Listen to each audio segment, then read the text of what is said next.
ተናስተለን የዳሽን ባንክ ቺፍ ስትራቴጂ ኦፊሰር አየለ ተሾመ እባላለሁ። እንግዲህ እንደ ዳሽን ባንክ ሁሉ ጊዜ ስትራቴጂያዊ ግባችን እጅግ በጣም የዘመነ የፋይናንስ ቴክኖሎጂን ከህብረተሰቡ ተጠቃሚነት ጋር ማገናኘት ነው።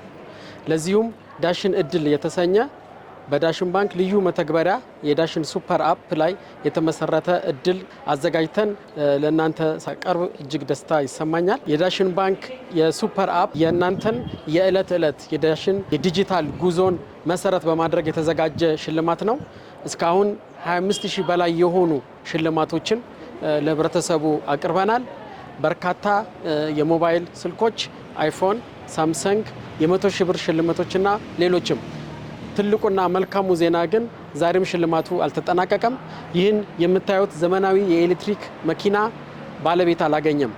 ስለዚህ ዛሬውኑ የዳሽን መተግበሪያን አውርዱ፣ ግብይት ፈጽሙ፣ ስልካችሁን ነቅንቁና የዚህ የዘመናዊ መኪና ተሸላሚ እንድትሆኑ እጋብዛለሁ። አመሰግናለሁ።